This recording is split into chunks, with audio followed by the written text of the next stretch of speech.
apresentar o tema Liderança em Projetos de Software com foco em estilos de liderança, influência e motivação. Esse tema será apresentado por Eliane, que sou eu, Joyce, Lucas, Clavert e Renan. O que é liderança em projetos? Liderar nesse contexto é a capacidade de direcionar equipes para atingir objetivos, influenciar pessoas para alcançar resultados, além de inspirar, motivar e engajar os membros da equipe. Também envolve coordenar atividades durante todo o ciclo de vida do projeto. A liderança vai muito além de distribuir tarefas, ela envolve visão, comunicação e gestão de pessoas.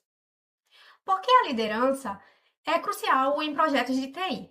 Nos projetos de TI, a liderança se torna crucial porque esse tipo de projeto apresenta características bem desafiadoras. Entre elas, a gente pode destacar a alta complexidade técnica, a inovação constante, as restrições de prazo, custo e escopo, além de ambientes marcados por mudança e incerteza. Então, nesse cenário, o líder precisa ter capacidade de adaptação e de tomada de decisão. Outro ponto importante é que apenas uma pequena parcela dos projetos eles atingem sucesso completo. Isso mostra que entregar um projeto com qualidade, dentro do prazo e do orçamento, ainda é um grande desafio. Então, dentro desse contexto, o estilo de liderança tem influência direta no sucesso do projeto. Uma pesquisa com 343 profissionais no Brasil demonstrou que o estilo de liderança ele influencia positivamente no sucesso em projetos de TI. Além disso, a pesquisa indica que a excelência em liderança está associada a melhores resultados. Outro dado muito interessante é que muitas organizações ainda focam mais no curto e médio prazo do que no longo prazo. Isso pode limitar decisões estratégicas e prejudicar a evolução da equipe e dos projetos. Por isso, investir no desenvolvimento da liderança não é apenas uma questão comportamental, é uma estratégia para melhorar os resultados, fortalecer as equipes e aumentar o sucesso dos projetos. Então, agora vamos falar sobre as soft skills do líder de projetos, que são competências comportamentais fundamentais para o líder de projetos. Entre elas, a gente pode destacar a comunicação clara, a empatia, a resolução de conflitos, a motivação da equipe e o reconhecimento de resultados. Quando o líder desenvolve essas competências, a equipe tende a ser mais produtiva, mais engajada e mais preparada para enfrentar desafios. Beleza, galera? Eu sou Joyce e eu vou falar um pouco sobre os tipos de liderança. Nós temos o líder autocrático, que é aquele líder decisivo, é aquele faz o que eu estou mandando, eu estou pagando. Ele normalmente é mais focado em resultados e ele atua normalmente em ambientes de crise. O problema é se sua empresa vive em crise, esse tipo de líder pode ser meio problemático e cansativo de lidar. Temos o marcador de ritmo, ele é mais exigente, ele trabalha de uma forma a tentar pegar o máximo de perfeccionismo possível e ele trabalha no mesmo ritmo da equipe, então são 8 horas de jornada de trabalho, ele vai ficar as 8 horas na frente do computador. E ele é muito focado em microgerenciamento, então algumas pessoas que trabalham com esse tipo de líder, a transacional ele é mais organizado, ele é focado em regras, métodos, projetos, e ele trabalha com projetos restritos, ou seja, são projetos aqueles que não podem ultrapassar o prazo de jeito nenhum e tem que ficar naquele orçamento. Normalmente ele é muito utilizado para projetos burocráticos com o governo, etc. Porque assina ali no contrato um prazo de 3 meses, vai ser 3 meses que você vai ter que entregar aquilo ali. Nós temos a democrática, que é um pouquinho mais branda, que é mais colaborativo. Normalmente ela atua em projetos mais lentos, justamente porque toma aquele tempo assim para decidir qual será a nova task que vai em prioridade agora, quanto tempo vai demorar. Mas é uma das mais tranquilas de lidar. Nós temos o treinador, ou coaching, eu traduzi aqui. Ele é aquele líder mais desenvolvedor de talentos. Ele normalmente está associado a ritos de PDI, por exemplo, reuniões individuais para saber o que você está achando, no que você gostaria de melhorar. Ele gosta de desenvolver a pessoa que ele está liderando. Ele é aquele que olha assim, talvez fulano trabalhasse melhor aprendendo isso daqui, vou colocar ele na equipe que trabalha com isso. Nós temos o visionário, que é considerado um dos melhores para se ter o tempo todo dentro da empresa, que ele é mais estratégico e otimista. Ele é ótimo para projetos de gestão de mudança, porque o objetivo dele é manter sua equipe engajada. É pegar a pessoa e dizer, olha, lembra daquilo que você fez na sprint passada? Ó, como é que a gente tá usando. É ver, ele busca mostrar o resultado do seu trabalho. Nós temos o tipo servidor, que é mais empático, é aquele chefe que te chama para um happy hour depois do trabalho. Ele gosta para manter um ambiente que valorize o trabalho em equipe e relações mais pessoais. Ele é ótimo para manter o clima bom do ambiente, porém, ele normalmente tem dificuldade de dar feedback, porque é meio difícil equilibrar o profissional com o pessoal. Nós temos o transformacional, que ele normalmente trabalha com projetos que precisam de muita mudança e adaptação, então normalmente para uma empresa terceirizada. Ele sempre está buscando inovação, então, temos esse problema novo. Por que a gente, em vez de tentar fazer com as ferramentas que a gente tem, por que a gente não procura uma ferramenta nova, uma ferramenta melhor?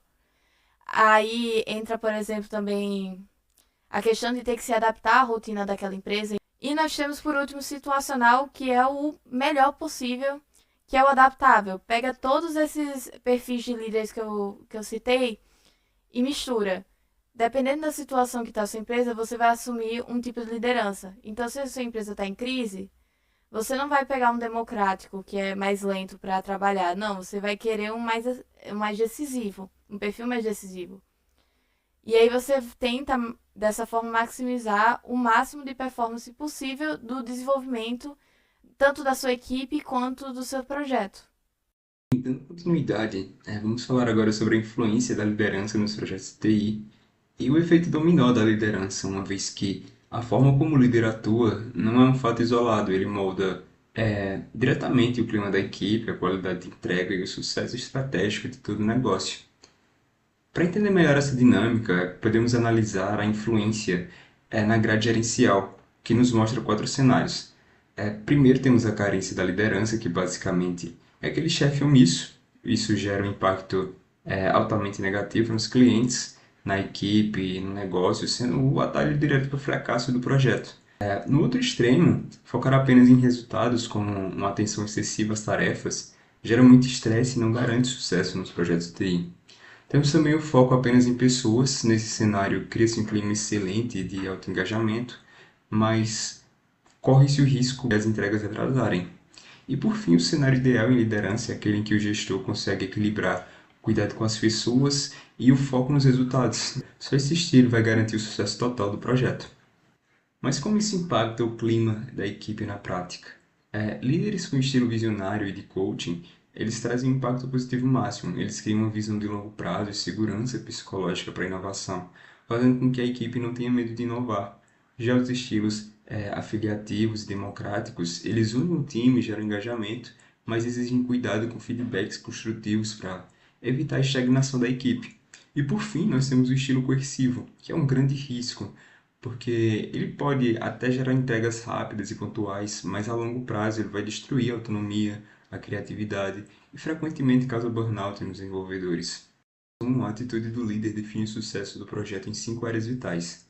A eficiência, através dela, do controle rigoroso dos prazos e custos do projeto. O impacto no cliente, que vai garantir a qualidade percebida e o atendimento aos requisitos. O impacto para a equipe, que é essencial para a retenção de talentos e crescimento profissional. E o sucesso do negócio, que é traduzido em retorno sobre investimento e lucro direto. E, por fim, a preparação para o futuro, que permite a abertura de novos mercados e inovação tecnológica. Falar um pouco sobre as motivações, ou seja, o porquê que cada líder escolheria cada tipo de liderança para aplicar em um determinado projeto. Claro, nós temos a liderança autocrática, que ela é escolhida quando o líder tem um desejo de controle maior sobre a sua equipe. Ele quer que a tomada de decisões seja centralizada nele e possa coordenar melhor o projeto dessa forma. O segundo tipo seria a marcadora de ritmo, que é onde o líder ele conhece bem as capacidades de sua equipe e ele deseja extrair o melhor possível delas, tentando fazer com que todas sigam o melhor ritmo possível com base nas capacidades que ele conhece daquela equipe. O próximo seria a transacional, onde o líder ele deseja manter uma relação de negociação, definir recompensas, castigos e ter esse acordo, né, mais como uma negociação. Outro tipo é o democrático, em que o líder ele deseja um senso de responsabilidade geral entre a equipe e deseja uma liderança mais compartilhada, não tão centralizada nele. O próximo seria o treinador, onde o líder ele deseja ajudar os seus funcionários a melhorarem. Ele quer que a equipe se desenvolva tanto tecnicamente quanto socialmente para que dessa forma possa trazer uma produtividade maior para o seu projeto. Outro tipo é o visionário, onde o líder ele deseja que toda a equipe tenha essa noção melhor de longo prazo, em que todos estejam bem alinhados com os objetivos daquele projeto e consigam ter uma visão geral sobre o que eles estão fazendo e aonde eles estão querendo chegar. O próximo tipo é a servidora, onde o líder tem o foco no bem-estar dos seus funcionários. Ele deseja que uma boa moral seja atingida e que a equipe tenha um alto nível de engajamento com o projeto. Outro tipo é o transformacional, onde o próprio projeto tem essa característica de ter muitos requisitos que mudam constantemente e requerem essa alta adaptação. Por fim, temos o situacional, onde, ao invés do próprio projeto requerer muita adaptação a mudanças, o próprio líder agora precisa se adaptar bem. Ele precisa, dependendo de cada situação que aparecer, conseguir se adaptar e aplicar alguma característica específica de cada tipo de liderança. Eu queria falar um pouco agora sobre a parte de desafio de liderança. Primeiramente, eu queria introduzir um conceito que é o de liderança exemplar, o conceito de Cousins e Posner, do livro Desafio da Liderança, como vocês podem ver aí na tela. E ele fala sobre você liderar por meio do exemplo. Então é muito fácil para um líder numa equipe que ele gerencia liderar somente delegando ou então motivando, mas não aplicando ele próprio na prática aquilo que ele prega. Então, isso passa muita credibilidade. Você colocar na prática, como forma de exemplo ali para sua equipe, aquilo que você prega, aquilo que você ensina. Outro problema é na questão de liderança na nossa área, que é a de tecnologia da informação, onde é muito difícil você liderar pessoas que gostam de trabalhar sozinhas, que passaram a vida toda trabalhando sozinhas, que não têm um tato social tão apurado. Então, esse é outro ponto a se ter uma atenção maior. E tem também a questão de gestão, onde a gente sabe que é muito difícil um líder ele ser próximo da sua equipe e ele também não perder a sua autoridade. Então você conseguir fazer esse trade-off, você ter essa postura ali de líder, um líder próximo, um líder ativo, um líder motivador, mas que ainda assim não perca sua autoridade, mesmo estando próximo. Esse é um desafio muito grande também para a área de liderança. Por fim, eu queria falar também sobre a nossa conclusão, fechar tudo que foi dito até o momento. Sabemos que liderança ele é um dos fatores críticos para o sucesso de projetos de software, então, por mais que a gente tenha um projeto bem consolidado, com um escopo bem definido, as premissas e restrições também bem definidas, sem uma liderança, sem um tipo de liderança certo ali para aquele projeto funcionar, ele muito provavelmente vai acabar ou decepcionando ou mesmo nem sendo concluído. Temos também a importância das soft skills, não somente as competências técnicas, mas também as soft skills são extremamente importantes para garantir o bom funcionamento ali do projeto. Principalmente como líder do projeto, você precisa ter soft skills para você conseguir comandar a sua equipe, conseguir levar todos a um objetivo em comum. Temos também a adaptação do estilo de liderança. Todo indivíduo possui um estilo de liderança que mais se adapta ao que ele é, que mais, enfim, ele se identifica mais com aquele estilo. Mas o contexto do projeto, a equipe que ele trabalha, a empresa, então tudo isso, o financeiro, a situação global, macroeconômica, tudo isso deve ser levado em consideração quando a gente fala do estilo de liderança, para que o líder ele possa se adaptar àquele contexto, para que ele possa melhor liderar e gerenciar aquela equipe rumo ao objetivo final. E temos também, como foi dito anteriormente, que investimentos no desenvolvimento de líderes melhoram resultados organizacionais. Então, não somente investimentos em melhores equipamentos, em equipes mais qualificadas, mas líderes melhores habilitados também melhoram os resultados organizacionais das equipes da empresa. Essas aqui são as nossas referências do projeto. E é isso, pessoal. Muito obrigado por terem ficado até aqui.